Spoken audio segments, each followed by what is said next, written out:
Is trying to control big technologies, बड़ी बड़ी technology related जो कंपनी से सरकार गवर्नमेंट उसको किस तरीके से कंट्रोल कर रही है, उसके बारे में ये पूरा का पूरा आर्टिकल है। इससे पहले मैंने एक वीडियो बनाया था जिसमें बताया था कि सरकार के द्वारा एक टेलीकॉम रेगुलेशन बिल लाया जा रहा है और उसका ड्राफ्ट जो है वो पब्लिश किया गया है। तो ये ड्राफ्ट टेलीकॉम बिल जो है वो भी एक तरीके से बिग टेक्नोलॉजिकल कंपनीज़ को कंट्रोल करने का ही एक तरीका था। इससे पहले सरकार ने डिजिटल मीडिया एथिक्स कोड जो है वो लॉन्च किया था, जिसके अंतर्गत OTT और डिजिटल मीडिया है या फिर प्रिंटिंग के द्वारा या फिर डिजिटल न्यूज़पेपर जो चलते हैं, डिजिटल न्यूज़ जो चलती है, उन सबको रेगुलेट करने की कार्यवाही जो है वो की थी। तो आज ये इस पूरे मुद्दे को विस्तार से देखने की कोशिश करेंगे। ड्राफ्ट टेलीकॉम बिल के अंदर ऐसा प्रपोज किया गया था कि OTT कम्युनिकेशन प्लेटफॉर्म जो है उसको सरकार के दायरे के अंतर्गत लाया गया। इसके रिगार्डिंग रूल्स और सब्जेक्टिंग और यह सब कर दिया जाएगा।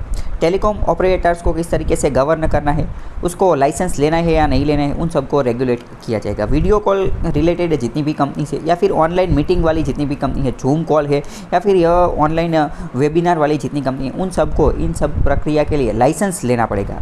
इसके बारे में हमने लास्ट वीडियो में बात की थी, वो वीडियो आप एक बार देख लेना।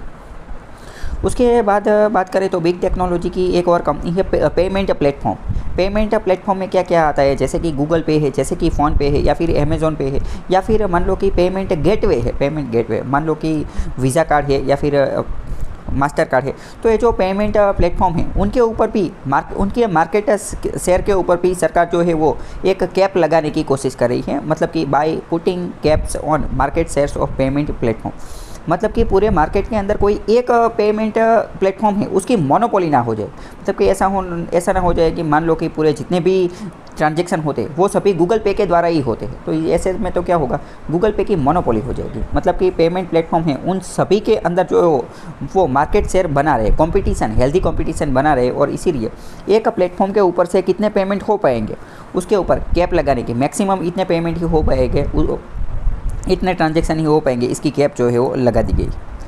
दूसरा, सरकार ने एक पर्सनल डेटा प्रोटेक्शन बिल लाया था, इसका ड्राफ्ट बिल लाया था, जिसके अंतर्गत डेटा को कैसे प्रोटेक्ट करना है और वो भी पर्सनल डेटा। ये जो बिग टेक्नोलॉजी की जितनी भी कंपनीज होती है, इन सभी कंपनी का मेन ये सभी कंपनी काम किस तरीके से करती है, या फिर इन सभी कंपनी को काम करने के लिए एक अत्यंत महत्वपूर्ण चीज़ चाहिए और वो है डेटा, क्योंकि डेटा के बिना वह काम ही नहीं कर सकती। जब उसे डेटा मिलेगा तभी ये बिग टेक्नोलॉजिकल कंपनीज प्रॉफिट कर सकती है और अपने आप को ग्रो कर सकती है। तो ये पर्सनल डेटा प्रोटेक्शन बिल के अंदर ऐसा प्रपोज किया गया था कि जो डेटा जो है, ये जितनी भी वेबसाइट है, कंपनी है, उन सभी को यह पूरा का पूरा डेटा जो है वो भारत के अंदर ही स्टोर करना पड़ेगा, डेटा लोकलाइजेशन करना पड़ेगा। और उनको ऐसा बोला गया था कि the desire to exercise greater control और क्रॉस बॉर्डर डेटा फ्लो। और अगर मान लो कि वो अपने देश के अंदर, मान लो कि भारत की कोई कंपनी है, वो विदेश में कोई डेटा स्टोर करती है, तो उस डेटा को भी क्रॉस बॉर्डर भारत के अंदर या फिर एक देश से दूसरे देश के अंदर ले जाने में उसका डेटा का जो फ्लो है वो ईजी तरीके से, आसानी से जो है वो होना चाहिए। तीसरी बात है increasing data storage requirements. Data store करने की जो कैपेसिटी है या फिर डेटा स्टोर करने की जो इंफ्रास्ट्रक्चर है उसको इंक्रीज़ करना है। Imposing strict restriction would only increase the compliance burden on big technology के ऊपर अगर स्ट्रिक्ट रिस्ट्रिक्शन लगाने की कोशिश करेंगे तो क्या होगा, उनको जो है वो ज़्यादा से ज़्यादा कंप्लायंस बर्डन उनके ऊपर बढ़ जाएगा। दूसरी बात करेंगे, सरकार ने ई कॉमर्स बिल जो है वो भी लाया था। ई कॉमर्स बिल के अंदर कुछ अलग अलग प्रावधान किए गए थे। Seems to have been drafted to shield domestic players. ये जो ई कॉमर्स बिल जो सरकार के द्वारा लाया गया था वो ज़्यादातर जो डोमेस्टिक प्लेयर्स यानी कि भारत के जो लोकल मर्चेंट्स है या फिर लोकल जितने भी व्यापारी हैं, उन सब के इंटरेस्ट, उन सब के हितों को संरक्षण करने के लिए, प्रोटेक्ट करने के लिए सरकार ने जो है वो ई कॉमर्स बिल जो है वो लाया गया था। While handicapping foreign owned e commerce platform, जबकि जो फॉरेन विदेश की मालिकी वाले जितने भी ई कॉमर्स प्लेटफॉर्म, जैसे कि बात करते हैं अमेज़ॉन सबसे बड़ा प्लेटफॉर्म है, तो वो तो जेफ बेजोस है, अमेरिका की कंपनी है। फ्लिपकार्ट, तो फ्लिपकार्ट के अंदर भी बहुत बड़ा शेयर जो है वो वॉलमार्ट का है, वॉलमार्ट भी जो है वो अमेरिका की कंपनी है। तो foreign owned e commerce platform है, उसको हैंडीकैप किया गया था, किसके द्वारा, तो ये जो ई कॉमर्स बिल लाया गया था उसके अंतर्गत। और इसके साथ साथ भारत के जो डोमेस्टिक प्लेयर है उसको प्रमोट किया गया था, उसको जो है वो अच्छा प्लेटफॉर्म मिल सके और वो भी अपनी प्रोडक्ट जो बेच सके, ऐसी कोशिश की गई थी। दूसरा, सरकार ने क्या किया था, fall back liability clauses for instance और the imposition of restriction of flash sales are all meant to restrict the operation of foreign on platform. ये पूरी की पूरी क्या चीज़ है, तो इसके अंतर्गत आपने देखा होगा कि अमेज़ॉन और फ्लिपकार्ट ये जो बड़ी बड़ी ई कॉमर्स कंपनी है वो क्या करती है, फ्लैश सेल्स लाया करती है। फ्लैश सेल्स में क्या होता है कि ये ग्रेट इंडियन फेस्टिवल या फिर बिग बिलियन डे, इसी के टाइप के फ्लैश सेल में क्या होता है कि कोई प्रोडक्ट है ना वो सिर्फ 2-3 सेकंड के लिए या फिर एक आध मिनट के लिए ही जो है वो लाया करती है, तो उसे फ्लैश सेल बोलते हैं। अगर आपने देखा होगा तो पुराने समय में रेडमी के फ़ोन होते थे या फिर वीवो के या फिर अलग अलग कंपनी के फ़ोन होते थे, तो वो लोग क्या करते थे 12 बजे जो है वो फ्लैश सेल रखते थे और क्या बोलते थे कि 12 बजे अभी इसका फ्लैश सेल है, तो 12 बजे जो है वो ये बिकने के लिए आएगा और फिर 2-3 मिनट में ही आउट ऑफ स्टॉक हो जाता है। तो इसे हम फ्लैश सेल बोलते थे कि टूंक समय में वो जो है वो गायब हो जाते थे। ये जो फ्लैश सेल जो है उसके ऊपर रिस्ट्रिक्शन कुछ प्रतिबंध लगाए गए थे। आपने देखा होगा कि अभी ये फ्लैश सेल जो है वो ई कॉमर्स के ऊपर देखने को नहीं मिलते हैं, तो ये इसी के साथ संबंध है।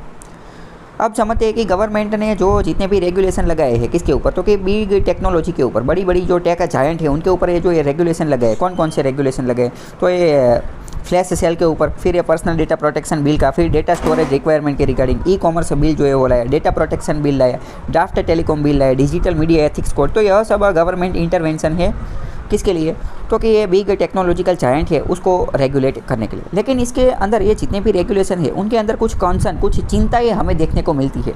तो क्या क्या चिंता है वो देखते हैं। तो पहली चिंता है कि इनएफिशिएंसी इन द मार्केट जो है वो बहुत ही इतना कार्यक्षम है नहीं। It could well lead to an era of inefficient uncompetitive goods and services. ऐसा बोल रहे हैं कि अगर सरकार बुरी तरीके से इन सभी बिग जायंट टेक्नोलॉजिकल जायंट को रेगुलेट करेगी तो मार्केट के अंदर अच्छी सर्विस और अच्छी गुड्स वस्तुएं मिलेगी नहीं, और सभी जितने भी गुड्स एंड सर्विसेज मिलेगी वो इनएफिशिएंट एंड अनकॉम्पिटिटिव होंगे। दूसरा बोलते हैं कि it goes against the government stated desire to build and nurture a vibrant digital economy. सरकार खुद एक तरफ ऐसा बोल रही है कि हमें जो है एक वाइब्रेंट डिजिटल इकोनॉमी बनाए, भारत की इकोनॉमी को, इकोसिस्टम को ट्रांसफॉर्म करना है और डिजिटल युग के अंदर, डिजिटल इरा के अंदर हमें प्रवेश करना है, डिजिटल रिलेटेड हमें एक रिवॉल्यूशन, क्रांति लानी है। लेकिन सरकार की ये रेगुलेट करने की जो जितना ज़्यादा बुरी तरीके से रेगुलेट करेंगे तो यह सपना हमारा साकार नहीं हो पाएगा, वाइब्रेंट डिजिटल इकोनॉमी नहीं बन पाएगी अगर इसी तरीके से रेगुलेट करेंगे तो। दूसरा इसके साथ कंसर्न जुड़ा हुआ है कि रॉन्ग प्रेसिडेंट, कंटिन्यूइंग प्रेसिडेंट का मतलब होता है भूतकाल में, यानी कि पास्ट में जो चीज़ की गई है वो। Continuing with this approach would be a mistake specially given Indian needs investment. अगर इसी तरीके से सरकार कोशिश करती रहेगी तो भारत के अंदर जितने भी इन्वेस्टमेंट आने वाले हैं तो उन सभी इन्वेस्टमेंट को बुरी तरीके से हर्ट किया जा सकता है। तो मतलब कि एक तरीके से बुरा गलत ट्रैक रिकॉर्ड जो है वो सेट करेगा। दूसरी मेन इंपॉर्टेंट चीज़ है, इससे क्या होगा तो कस्टमर जो ग्राहक है, उपभोक्ता है, उसको जो है नुकसान होगा। एट लास्ट एज सर्विस में भी restricted by big tech following government regulations. क्योंकि अगर मान लो ऐसा हो जाएगा कि बिग टेक्नोलॉजिकल कंपनीज क्या करेगी, वो तो गवर्नमेंट रेगुलेशन का पालन करेंगी, और अगर वह गवर्नमेंट रेगुलेशन का पालन करेगी तो शायद ऐसा हो सकता है कि जो एंड यूज़र या फिर एंड कंज्यूमर है उसको अच्छी सर्विस या फिर अच्छी गुड्स, अच्छी सुविधाएं ना मिल पाए। क्योंकि सरकार ने तो इसके ऊपर पाबंदी लगा दी है, रेगुलेशन लगा दिए है। तो यह पूरा का पूरा जो है वो मुद्दा है।